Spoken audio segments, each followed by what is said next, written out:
Want to toss things over to an NBC special report now with President Joe Biden and Volodymyr Zelensky. War with Russia approaches the 2-year mark in February. Let's take you to that news conference now, just getting underway. Today, nearly 2 years later, and for Ukraine to stand strong and free is an enormous victory already. Putin has failed in his effort to subjugate Ukraine. The brave people of Ukraine have defied Putin's will at every turn. Backed by the strong and unwavering support of the United States and our allies and partners of more than 50 nations in Europe and the Indo-Pacific. And Ukraine will emerge from this war proud, free, and firmly rooted in the West unless we walk away. The American people can be and should be incredibly proud of the part they played in supporting Ukraine's success. We'll continue to supply Ukraine with critical weapons and equipment as long as we can, including $200 million I just approved today in a critical needed equipment, additional air defense interceptors, artillery, and ammunition. But without supplemental funding, we're rapidly coming to an end of our ability to help Ukraine respond to the urgent operational demands that it has. Putin is banking on the United States failing to deliver for Ukraine. We must prove him wrong. The United States and Congress must, as I asked last week, it's stunning that we've gotten to this point. You know, we need to fully appreciate how it's wrong, how this is being viewed around the world and being used by Russia. Russian loyalists in Moscow celebrated when Republicans voted to block Ukraine aid last week. The host of a Kremlin-run show literally said, and I quote, "Well done, Republicans. That's good for us," end of quote. Let me say that again. This host of a Kremlin-run show said, "Well done, Republicans. That's good for us." That's a Russian speaking. If you're being celebrated by Russian propagandists, it might be time to rethink what you're doing. History will judge harshly those who turn their back on freedom's cause. Today, Ukraine's freedom is on the line, but if we don't stop Putin, it'll endanger the freedom of everyone almost everywhere. Putin will keep going, and would-be aggressors everywhere will be emboldened to try to take what they can by force. Mr. President, I'll not walk away from Ukraine, and neither will the American people. A clear bipartisan majority of people across the United States and in Congress support your country. They understand, as I do, that Ukraine's success and its ability to deter aggression in the future are vital to security for the world at large.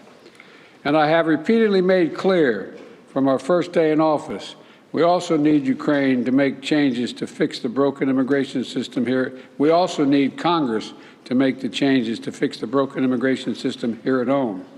My team is working with Senate Democrats and Republicans to try to find a bipartisan compromise, both in terms of changes in policy and provide the resources we need to secure the border. Compromise is how democracy works, and I'm ready and offered compromise already. Holding Ukraine funding hostage in an attempt to force through an extreme Republican partisan agenda on the border is not how it works. We need real solutions. I also asked Congress for funding for Israel to take on Hamas and confront multiple other threats backed by Iran in the wake of the October 7th assault. National Security Advisor Sullivan will travel to the region this week and meet with the Israeli War Cabinet, as I have met with, to emphasize our commitment to Israel, as well as the need to protect civilian life and ensure more humanitarian assistance flows and reaches into Gaza for Palestinian civilians. Secretary Austin will also travel to the region this week to step up the international efforts to protect the free flow of commerce through the Red Sea. The entire world is watching what we do. So let's show them who we are.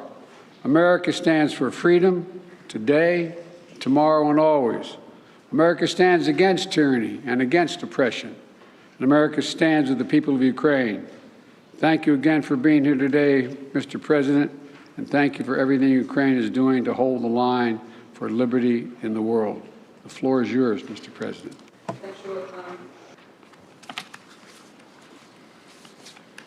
Thank you very much, Mr. President, dear journalists. I'm glad to be here and personally thank you and tell you how Ukraine values what we've achieved together, defending life and freedom. In Ukraine, we are fighting for our country and freedom, and also in Europe, we say for our freedom and yours.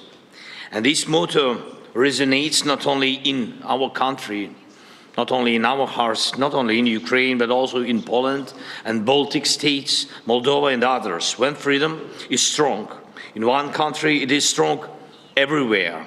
When it burns in one soul, it presents its merits to others.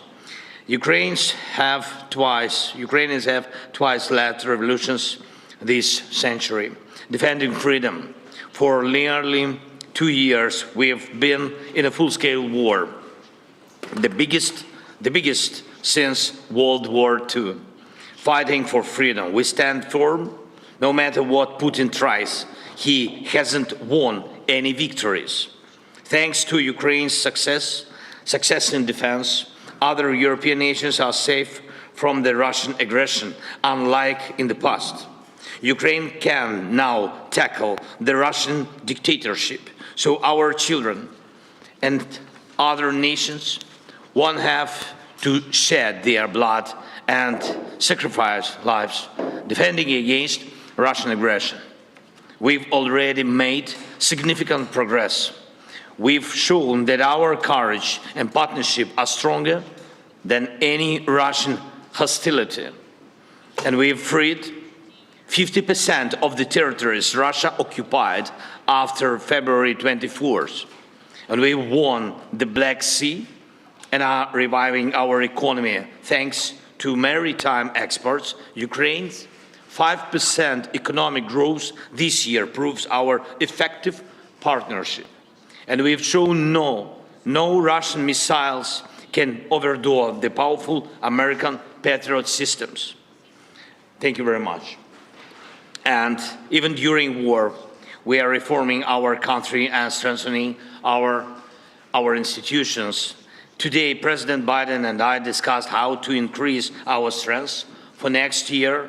First, air defense and destroying Russian logistics on Ukraine's land. Mr. President, thank you very much for your supporting us. And in these areas, like our victory in the Black Sea, we aim to win the air battle, crushing Russian air dominance. This will intensify our ground advantages in 2024 with our control of the skies. Who controls the skies controls the war's duration. And today I would like to thank, of course, for yet another significant defense package with our defenders value very much.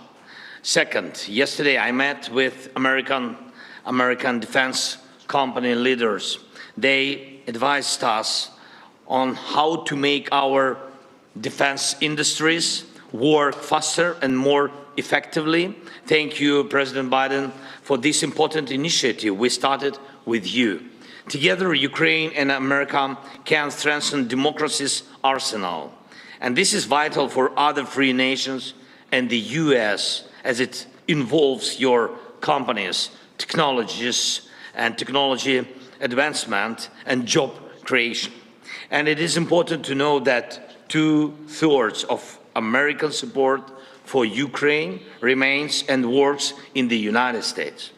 Third, I informed Mr. President that Ukraine has fulfilled all the recommendations of the European Commission regarding the preparation for a decision to start negotiations on Ukraine's accession to the EU.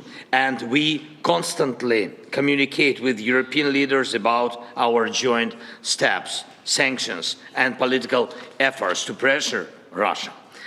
American leadership is crucial, is keeping this unity together, a unity that serves the entire free world. And I thank America for new sanctions. And today we discussed Putin's further isolation and making him pay for his aggression. It's very important that by the end of this year, we can send a very strong signal of our unity to the aggressor and the unity of Ukraine, America, Europe, the entire free world. Everything we talked about today will help us in the year 2024. Today's discussions in the White House and in Congress across both parties and both chambers with a speaker were very productive, and I thank you for the bipartisan support. As we approach Christmas, on behalf of all our Ukrainian families separated by war and all sons and daughters on the front, Ukraine's greatest wish is to near this war's victorious end. No one but Putin wants a prolonged war. We dream of a Christmas in the peacetime, of course, and we are working to turn our battlefield success into peace. And we are heading there together with you, and thanks, of course, to your support. Thank you very much, Mr. President. Thank you, America. Slava Ukraini. Thank you. Look, we're going to alternate asking questions. We're going to ask a total of, each ask 2 questions, and I will ask the first question. I will recognize the first question asker. I'll ask a question, Joel, too. But Danny Kemp. Thank you, Mr. President. For President Biden, Ukraine's counteroffensive has stalled in recent months. Congress is blocking aid, and Vladimir Putin appears ready to just wait things out. So what is the strategy for the US and Ukraine next year to try and turn this around? And if that fails, at what point do you say to Ukraine, as a friend, that it is perhaps time to start looking at peace talks? And for President Zelensky, welcome back to Washington. Can I ask you, did you hear what you wanted to hear from Congress and from President Biden? Or are you indeed more worried than when you got here? Thank you very much. Well, let me answer the question first. Let's put this in perspective. Remember how far Ukraine has come.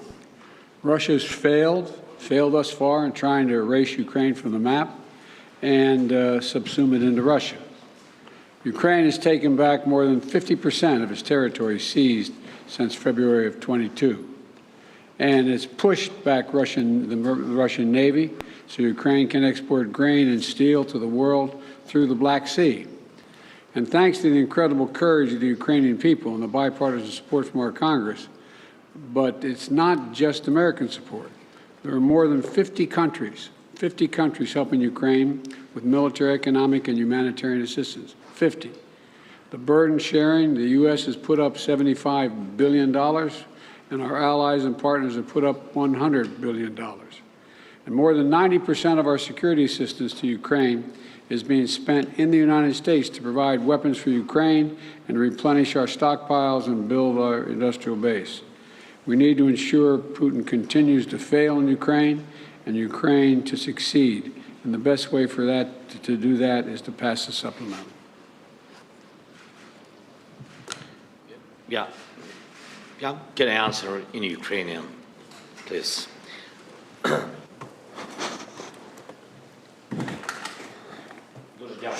Thank you. First of all, I would like to add to the words of Mr. President Biden about successes. I think that these were not easy successes. Nonetheless, they were quite serious. They were serious steps forward. Indeed, we gained victory on the sea. We destroyed ships of the Russian Federation. We threw the remnants of their fleet to Russian territorial waters. Yeah, they have something in the Black Sea, in the vicinity of our temporarily occupied Crimea, but we are going to proceed this activity. Our guys destroyed 20,000 of Wagner mercenaries. These are serious terrorists who were massing everywhere on African continent, in Syria, in Ukraine. There were a lot of mass, and nucleus of this terroristic organization is not existing anymore. Yes, we had a lot of problems, but nonetheless we were able to do this. Moreover, Russia were not able to seize any part of our territory, any village, any town. I'm not talking about large cities. And we are going to proceed with this. It is good without saying that we have objective, we have clear plan, but if you allow me, I am not able to tell you on public on the details of 2024 operations. If I heard what I want, I've heard a lot. Surely I told what I wanted to. I feel and experience this support from President Biden administration, from senators, and we've been talking with the speaker. I got these signals. They were more than positive, but we know that we have to separate words and particular result. Therefore, we will count on particular result. Thank you. Yeah, sorry. That's NBC News breaking in with special coverage of President Joe Biden meeting with Ukrainian President Volodymyr Zelensky, talking about how U.S. aid is helping them in their war against Russia. And